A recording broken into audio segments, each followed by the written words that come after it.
This Torah class is brought to you by TorahAnytime.com. Okay, good morning everyone.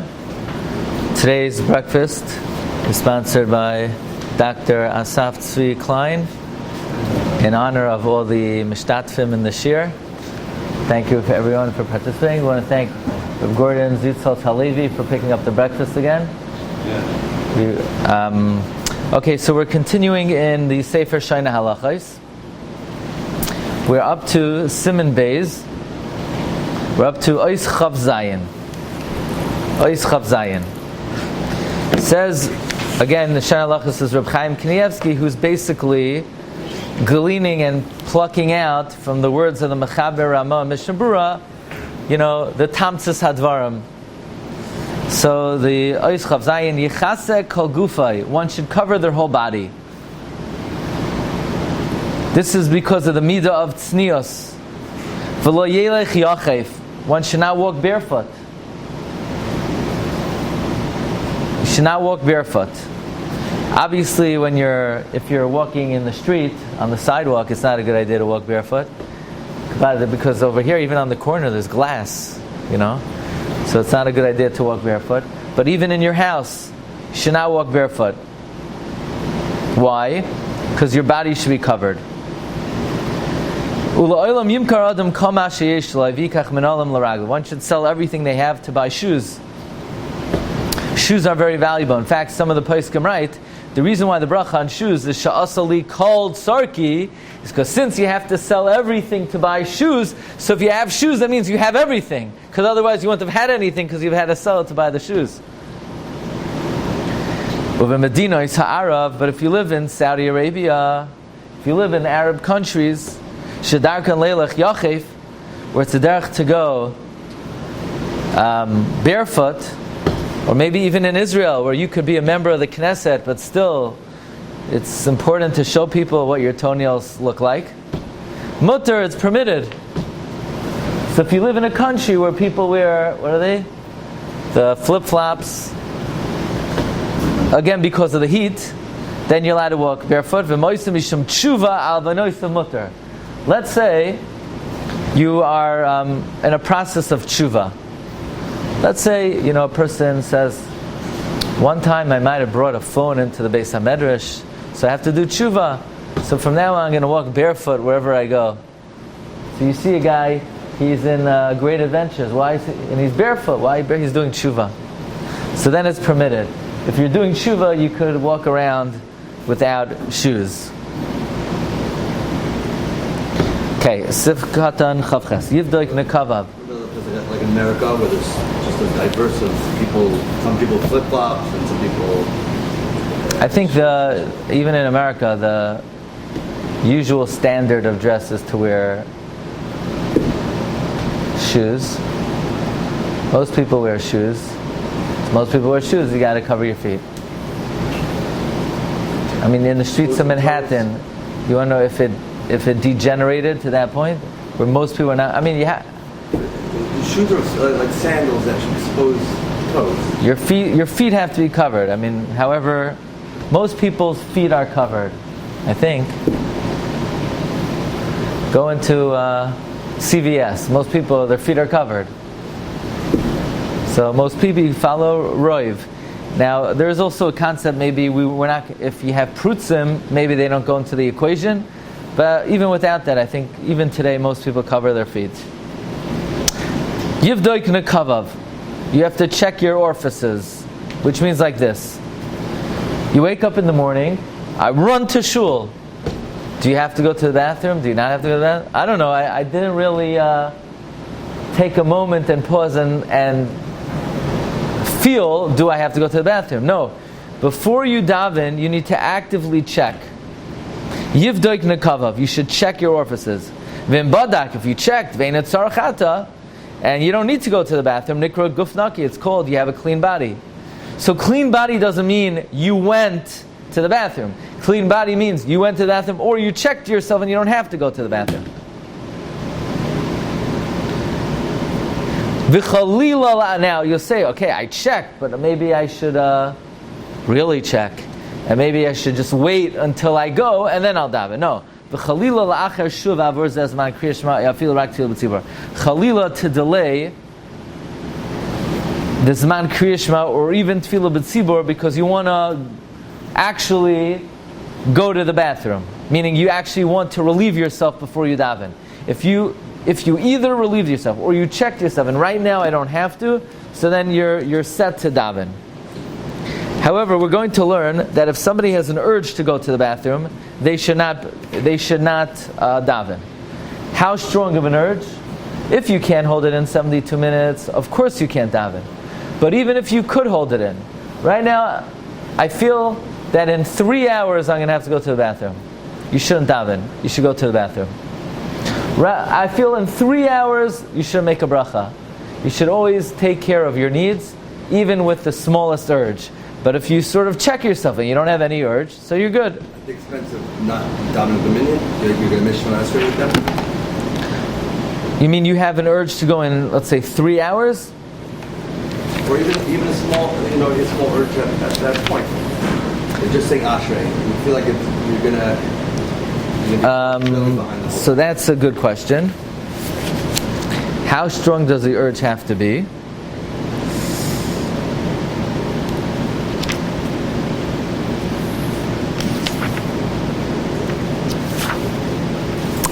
That's a good question. In the same vein, during Torah reading. This is Simon Sadi Beis. In be'emsa tfilasei nis'ara loy taiva Yirmil Shmoneh Esrei. Oh, 1 second. Hayitzarch lenekavav al yispalel v'im nispalel tfilasei tayeva v'tzarch lachzor lispalel. You have to go to the bathroom and you daven. You got to daven again. So that's if you can't hold it in 72 minutes. V'chol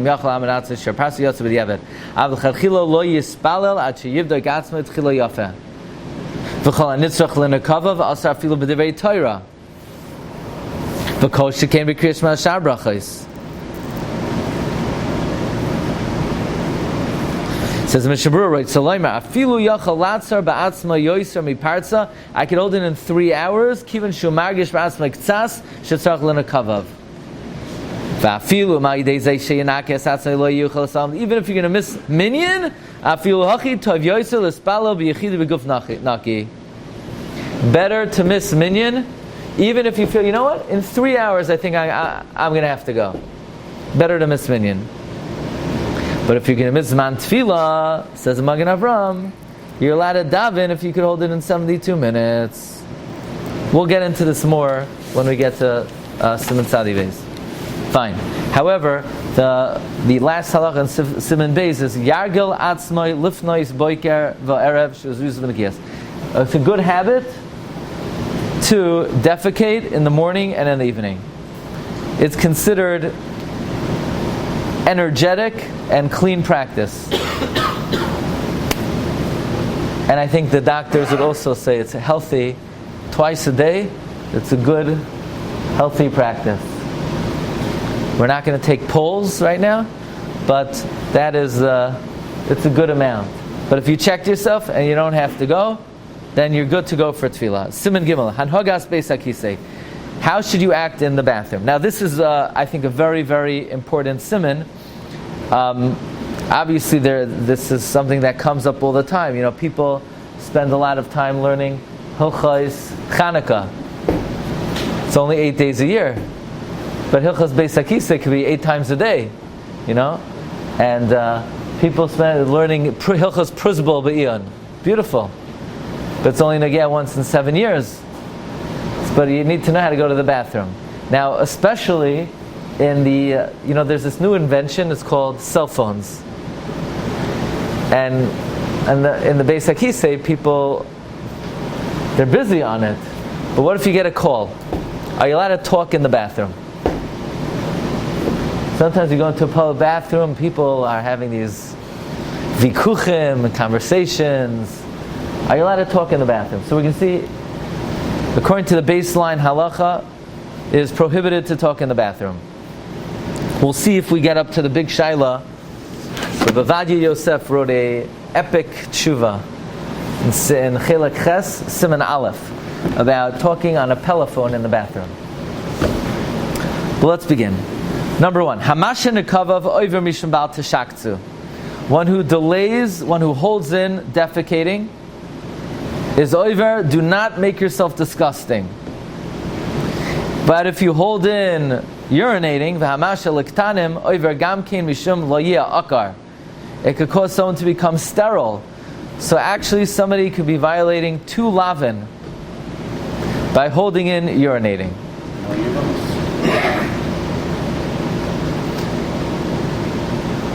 There were people who held in because of the Shiur.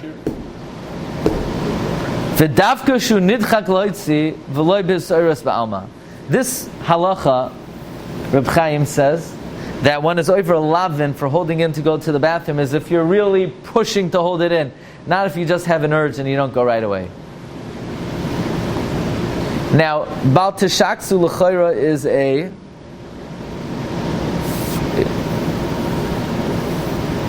let's see. This is very interesting.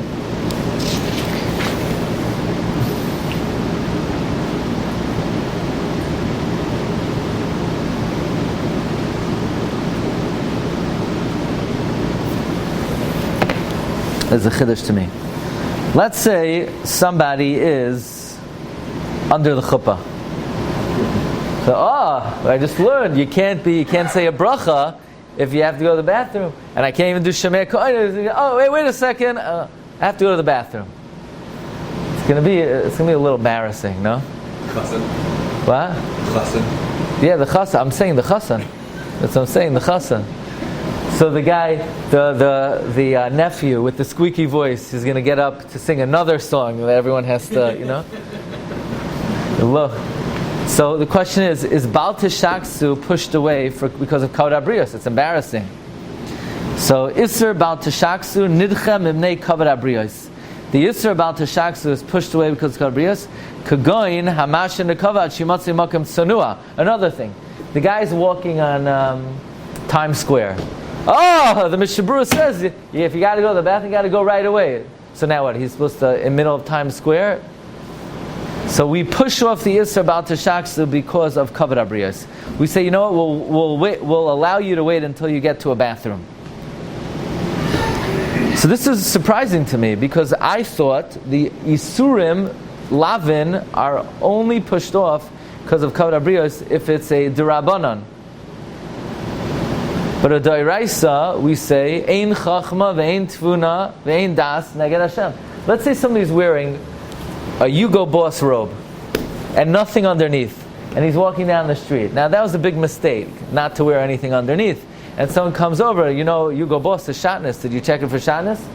So the halacha is, he has to take it off in the middle of the street. I covered abrios. Too bad.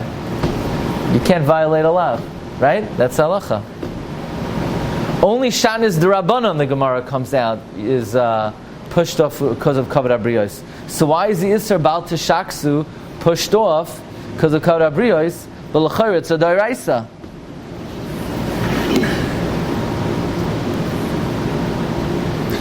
The answer is the Dirshu. I just saw the second in Siman Sadi Beis. The Isser Bal Teshaksu is only d'Rabbanan. The Isser Bal Teshaksu is only d'Rabbanan.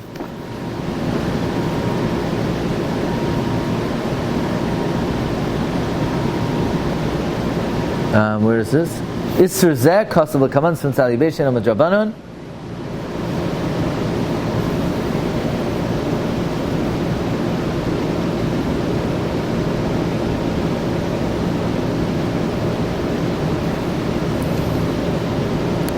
Now, what about the Yisra of Lo Yeh B'cha Akar?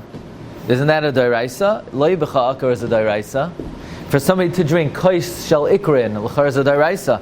So then, let's say somebody drank some kind of medicine that would make them sterile. It's a Doiraisa. Even it's a Shaila whether to have a dog, right? It's a very big question. Can a Jew have a dog? Very, very questionable. Because you can't have a dog unless you sterilize it, and you know how to sterilize an animal. So what do you do? Maybe you... What? Because otherwise the dog gets too aggressive. It's not practical. You can't. It's not shaykh to have a dog. No, any kelev. Any kelev, you can't. It needs to be sterilized for it to live with people. Otherwise, they when they say it's man's best friend, you know. So how do you have a dog? So you got to sell. So you got to sell to a guy. The store seller, you know. Anyway, so what about lo yebecha akar? Now this is a very interesting thing.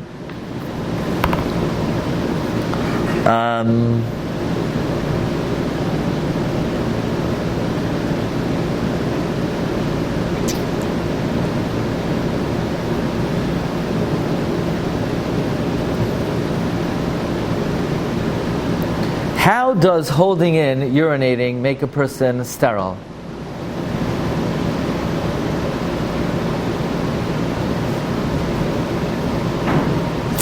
So in the times of the Gemara says that a person had two different pathways, one for meiraglayim and one for zera. And somehow, by holding in the urination, it will then cause a rupture in the tube that emits the zera. Chazonish says, Bizmanenu nishtane hateva. And there's only one passageway. And Mamela, the Dirshu brings that the Poskim say, according to Chazonish, the lav of lo yebecha akar is not shaykh b'zman hazeh. But theoretically, let's say at a time that there was a lav of lo yebecha akar, which is l'chara d'oraisa, that would not be pushed off for kavod habriyos. It's only Bal Teshaksu is pushed off for kavod habriyos. Taka lo yebecha akar is not pushed off for kavod habriyos. So if somebody back in the day, I don't know, 500 years ago, somebody would have to urinate, they would have to do it publicly. Why? Because lo yebecha akar, we cannot push off a d'oraisa for kavod. Here's the bottom line. If we're dealing with Issur d'oraisa, you cannot say, well, it's embarrassing. If we're dealing with an Issur d'Rabbanan, there's more flexibility. Okay. Hamasha milahafiach. Even though somebody who holds in defecating is over Bal Teshaksu, somebody who holds in passing gas is not over Bal Teshaksu. So therefore, if somebody's in a public area, you're allowed to do that. Next halacha. Daled. Kishe yikanes lebeis hakisei. Yoimar hiskabdu mechubadim. Naftali, when you enter the bathroom, you should, I don't mean you specifically, everyone in the room, right? I'm just picking on you. When a person enters the bathroom, you see a person always has two angels on their side. Like by Elliot now, there's an angel on the right side, angel on the left side. Thing is, they don't come into the bathroom with you. So they wait at the door. So it's not nice. You just walk into the bathroom and the malach will, hey, where are you going? So you have to take leave of them. Say, basically, I'll be right back. That's the hamasha mila. Okay, kishe yikanes lebeis hakisei. When you enter the bathroom, you should say hiskabdu mechubadim. You should say, be honored, honorable ones. Basically, stay right here. I'll be right back. I'm not going anywhere. Just we appreciate the service. You've just experienced another Torah class brought to you by TorahAnytime.com.